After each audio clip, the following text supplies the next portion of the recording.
Hausa Romance Channel. Ku yi subscribe domin samun sababbin shirye-shiryen. Masoya masu sauraro barkanmu da sake saduwa da ku a ci gaban wannan labarin naku na karuwan zamani wanda yake zuwa muku a wannan tashar taku mai albarka. Sai ku biyo mu yanzu za mu ɗora daga inda muka tsaya a baya masu sauraro. Najila juyawa ta kwashe kayan da ta kawo musu ta kai kicin ta dawo, juyowa ta still yana gurin a tsaye tamkar wani wanda ya haɗi sanda. Taɓa baki ta juya ta shiga ɗaki ta rufo.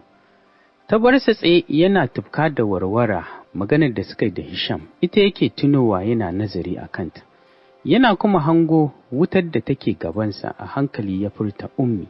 Daba kansa yana roƙon Ubangiji ya ganar da ita gaskiya kafin lokaci ya ƙure mata. Bai san wannan wace irin tsana bace haka.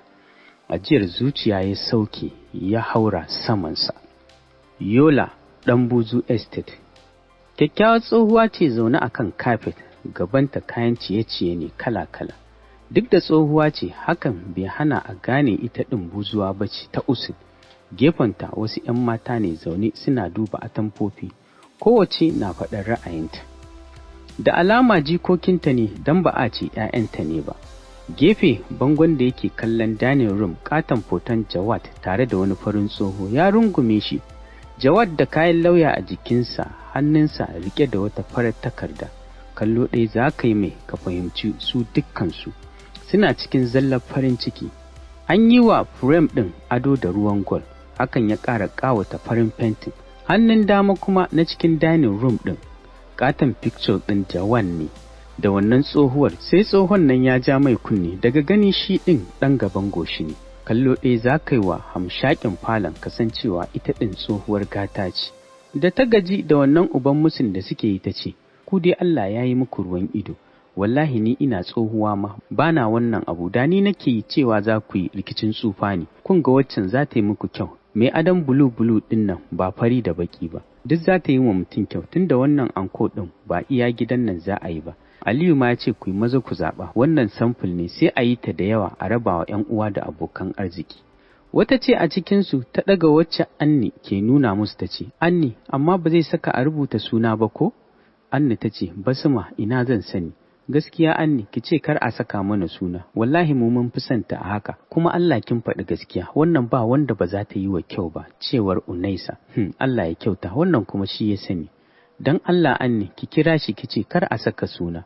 Wallahi baya ɗaga wayata, wato ni ce marainiyar wayonku. Inda Jawad ne ku ce ya fiye ɗaura fuska. Shi ma Aliyu ɗaura fuska yake yi, ashe abin naku rainin hankali ne. Wallahi Muhibba, ku fita daga cikin idona na rufe. Tashi Basma ta ce, ai daɗin ma muna da wayar, da sai ki kumbura mana zuciya da wannan maganar taki.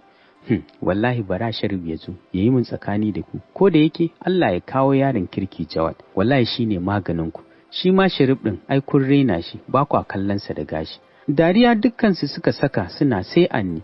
Haɗe rai ta soma lalubo nambar Jawad da sauri Muhibba ta karɓa wayar tana cewa, don Allah Anni ki yi haƙuri, kar ki kunto mana kura da tsakar rana, Allah sarki sistana. Tana can tana fama. Basma ta ce, wallahi kuwa tana can. Anni ta ce, wa ya faɗa muku zai mata wani abu? Wallahi Najala 'yar gata ce a gurin Jawad. Kuma za ku gani tun tana yarinya yake ɗawainiya da ita, yake nuna mata kulawa. Anni har ya kai Munif da ma baya son ɓacin ranta, cewar Ramlat. Dariya Anni ta ce, yaro man kaza, kowane allazi da nasa amanu kun ga shiga ta ɗaki, ba za a yi wannan musun da ni ba. Ba ni wayata.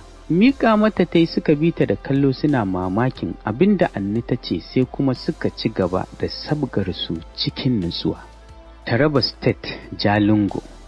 POB Ummin Jawad. Wallahi Ummi, idan baki tashi tsaye akan yaya ba, za su saka ma ga baki ɗaya ya ce ba ke kika haife shi ba. Ga har muka tafi bai fito da waccan shegiyar ba, balle ya biyo mu ya ba mu haƙuri.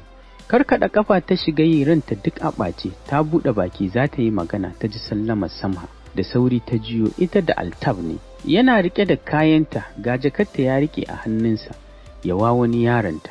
Ga wata kwandaleliyar sarƙa a wuyansa da wani tirikwata, wandon jikinsa duk sarƙa. Daga shi har ita ba wanda ya cire takalminsa, haka suka shigo cikin falon.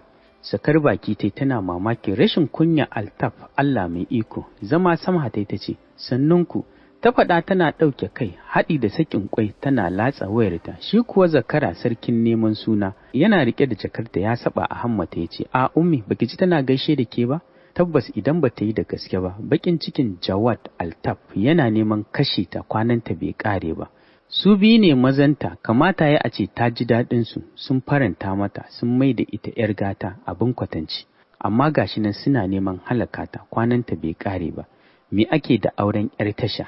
Duk da shi ma ɗan nata ɗan tasha ne, amma da a ce ya samu mata arziki, ai da sai tashi za ta yi. Cikin ƙunar rai ummi ta ce, "Altaf, ka fita daga kai har sharar matar taka, ba na ƙaunar ganinku." Wani kallo Sama ta yi mata sai kuma ta ja ƙofa ta tashi tsaye ta ce, "Wallahi ni kabewar kabari ce, bakin cikin mai taushe, ni da kalin majina ce, dole idan aka hauna azami.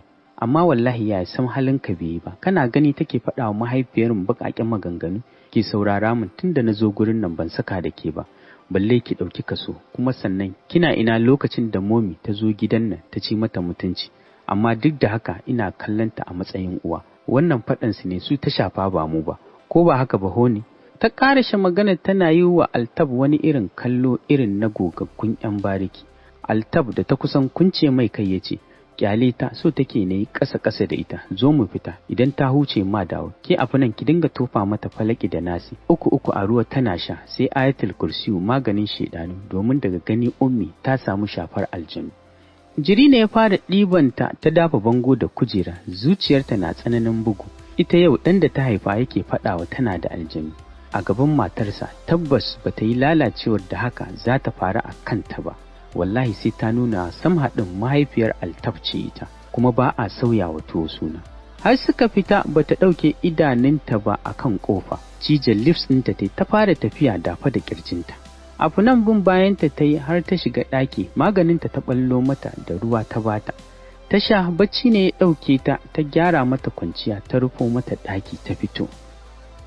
Shiga ɗakinta ta kulle, ta ɗauki laptop ɗinta ta buɗe, tana danne-danne tana kallon agogo lokaci bayan lokaci. Nokin ƙofar ta aka yi, da sauri ta tashi tare da buɗewa, runguma wacce ta shigo tare da sakar mata kiss a wuya. "Wallahi baby, na yi misin ɗinki." Murmushi ta ce, "Anya kuwa ba fa kya nema na ke wallahi, tsoronki ya yi yawa wacce za ta ɗauki ciki." Dariya a funan ta ce, "Kawai dai iya taku ne, amma wallahi na yi misin ɗinki, musamman ma waɗannan tausasan na shanin naki. Shekaran jiya fa zan fito around 2 o'clock, wallahi muka haɗu da ummi, da ƙyar na fitar da kaina wallahi." Zama tana cire abayarta, tsirara ta yi haihuwar uwarta, ashe ko ina ba ta saka ba, na shaninta a tsaye yake kyam tamkar an hura balo-balo. Susu cewa abu nan tana cewa, "Wow baby, kamar ƙara miki kyau ake yi wallahi." Murmushi ta ce, "Ke ma kin yi kyau, amma dai gashi nan ni ina zuwa gurinki." Zama tana ƙare mata kallo, ya watso huwar maiya ta ce, "Wallahi ba za ki gane ba." "Ta ina zan gane tunda har yau kin kasa wayewa? Duk wani hanyar dabara da na nuna miki ba kya fahimta, kamar ba 'yar university ba. Kina da hanyar da zaki kowane abu iya son ranki a gaban iyayenki, ba tare da kowa ya zarge ki ba. Ai yanzu wayewa ta zo, duk wata 'yar bariki da ta amsa sunanta, wala matar aure ko budurwa, ki zauna a gidan iyayenki, ba mai ce miki mai yawon ta zubar. Jibe kin ki yadda ki fito duniya ta ganki, daga an yi magana ki ce ya Jawad. Ni wallahi kin saka min son ganin ya Jawad din nan. Idan yayi min nayi wub da shi, duk da bana sha'awar ɗa namiji, amma wallahi wani zubin zuciyata na son ɗana yadda maza suke." Wani kallo abu nan ta yi mata ta ce, "Baby, ya Jawad fa." Sai kuma ta yi wani murmushi wanda ya tsaya iya lips ɗinta ta ce, "Ai 'yar bariki sai ɗan bariki, kin taɓa ganin inda aka zuba shara a cikin tsabtataccen ruwa? Launin kalar sama abin sha'awa ne, saboda mai kyau ya sha bamban da mara kyau. I'm warning you, I'm swear, even as a joke, don't ever let me hear those words from your mouth again." Da sauri baby ta tashi ta nuna kirjinta ta ce, "Tab afu nan, ni kike faɗawa haka? Kalle ni da kyau, ban yi lalacewar da zaki faɗa min haka ba wallahi. Just because you saw a buffalo in the wild does not mean it look like a domestic cow to you. Aure ne kuma kamar na auri Jawad na gama.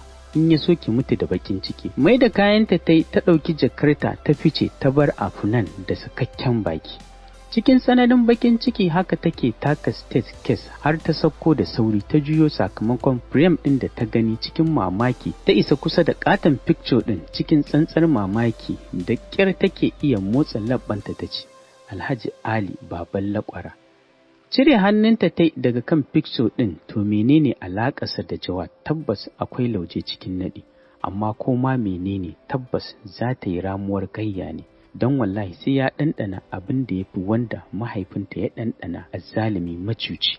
No wanda shi ya saka ga 'ya'yansa na dubba na kirki ta tabbata ma Jawad ba shi ne ya haife shi ba, saboda su irin mutanen nan tun a duniya Ubangiji yake hukunta su. A je can su ƙara ɗanɗanar abin da ya fi nan. Juyawa ta fara tafiya jin ana ƙoƙarin saukowa tana fita ba ta yi wata ba ta buɗe motarta. Ta shiga ta yi mata ki a guje ta fita daga cikin gidan. Allah ya rufe asiri ba ta yi gaba da kan mai gadi ba. A guje ta fita tana sharara gudu, babban burinta ta isa gida. Tana zuwa ta yi fakin ta fito da sauri ta shiga tamkar wacce aka tullo ta. Haka ta shigo cikin gidan ta ce, Amma ina Abbati? Da sauri ta ɗago ta ce, Ni sai ba lafiya kika shigo cikin gidan nan tamkar an wullo ki? Kama ƙugu ta ce, Amma yanzu ba lokacin magana ba ne. Amma nan gaba za ki san dalili ina Abbati yake. Banza ta yi mata ta mai da hankalinta wajen TV da sauri ta fita tana kalle-kalle. Can ta hango shi da sauri ta ƙarasa ta ce, Abbati, yau Allah ya wanke mana takaici. Durowa ya daga kan motar sai ce, Me ya faru takaicin me? Yau na gano gidan ƙwara, lokacin ɗaukar fansa ya yi. Na daɗe ina zuwa gidan amma ban taɓa sanin cewa gidansa ba ne. Kai dan Allah tabbas lokaci yayi da zai fahimci ainihin mu suwaye, amma wani hanzari ba gudu ba. Dole mu zauna mu tattauna da sauran 'yan uwan namu. Duk mai goyon bayan wannan tafiyar tamu ta ɗaukan fansa, gwara mu san da wa muke zaune.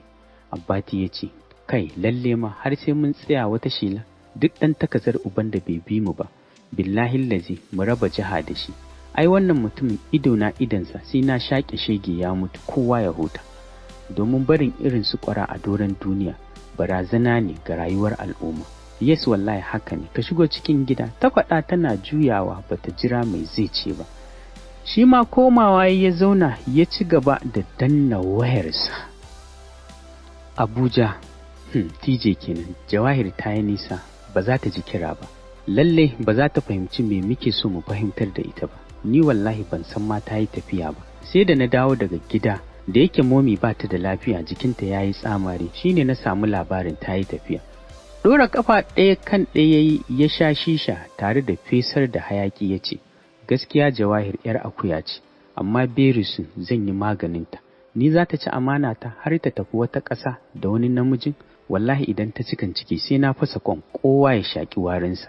Ai tun farko ba haka muka yi da ita ba. Yau shekara nawa amma ta kasa abin da ya dace. Daman can yaudara ta take, ba aure na za ta yi ba. Wai za ta tara kuɗin da ba za mu yi talauci ba. Idan kuwa haka ne wallahi Allah ya wadaran waɗannan kuɗaɗen da har yanzu ba su taru ba. Ya san na gaji Eman. Na san dai ƙarshen mu a ce prison, to wallahi ni ko a jikina. Kar ta yi abin da ya dace ta gani. Duk inda take ta dawo, idan kuwa ta ƙi zan ɓallo mata ruwa. Kwantar da kai Eman ta ce, A'a TJ, mutunci ma wani abu ne. Ka san komai sai ana bin sa a sannu a hankali, sannan za a samu nasara. Sati mai zuwa za ta dawo, ka yi haƙuri. Wallahi da na ga kiranka gabana har faɗuwa ya. Gaskiya ba ta kyauta ba, komai zai faru, kar a manta baya. A yanzu kuɗaɗe sun buɗe wa Jawahir ido, kuma tana cikin tsaka mai wuya ga aikin da mahaifiyarsa ta saka ta yi. Da sauri ya kalle ta tare da cire gilas ɗinsa ya ce, What, me kike shirin faɗa min ne? Dan Allah ci gaba. Mahaifiyarwa wani aiki ta saka ta? A'a ba komai, kaga TJ, sai an jima, daman na riga na faɗa maka, akwai inda zani, kar su zauna suna jira na. Oke ba damuwa, sai kin dawo, yau ba jin daɗi kenan. Har na saka a tanadar mana abubuwan nishaɗi? Wayan ta ɗauka ta sha ta ce, A'a, wannan ma ya isa, thank you, bye. Bai ya faɗa yana kisin ɗin kumatunta. Da sauri ta bar gurin har tana neman gurɗewa. Buɗe motar ta ta shiga. Ta saki ajiyar zuciya a hankali ta ce, Allah ya so ni ban yi ɓarin zance ba. Wayar ta ce ta yi ringin ganin sunan Diya, da sauri ta ɗauka ta ce, Diya, gani nan zuwa. Wani ɗan uzuri na tsayayi, ina Naila take, ta shigo kuwa? Sauraron me za ta ce mata ta yi, sannan ta ce, Oke na fahimta, sai na taho. Ta faɗa hakan tana kashe wayarta. Ki ta yi wa motarta a hankali ta fara tafiya har ta fita daga cikin gurin shakatawa. ta hau kan babban titi tana sakin music a hankali take bin waƙar. Isa cikin gidan Diya ta yi, kashe motar ta yi ta fito, nokin ta yi mata, ganin kamar ba a ma san tana yin nokin ba. Sai ta buɗe jakarta ta fito da wayarta, kira ɗaya ta yi mata ta ɗaga ta ce, Diya ina ƙofar gidanki ba, oke ki yi haƙuri gani nan zuwa. Kashe wayar ta bata ce komai ba tare da jimawa ba ta buɗe ƙofar. Shigowa ta yi, Diya na cewa wallahi na ɗauka ba za ki zo ba, a ina haka kika tsaya? Na je gurin wani friend ɗina ne. Dariya Diya ta yi ta ce, wallahi Iman ke wawuya ce, da sassafe ki fita ko gajiya ba kya yi? Murmushi Iman ta yi ta ce, wallahi ko ɗaya ba abin da kike tunani ba ne. Hajiya banda abinki kin taɓa ganin inda mutum ya gaji da neman kuɗi? Allah ya kyauta, cewar Diya. Eman ta zauna tana cewa amin. Drink da snack ta kawo mata. Eman ta ce, yau gidan naki ba mutane? Oga yana nan, ina zaki ga jama'a. Ɗaukar lemo ta sha tana dariya ta ce, oh no wonder, shi yasa har kika samu damar yi min faɗa. Ina Naila take? Ɗaukar remote ɗin AC tana cewa ta koma gidan tsoho saboda sun yi faɗa da Das, gidan da ya kama musu kuɗi ya ƙare.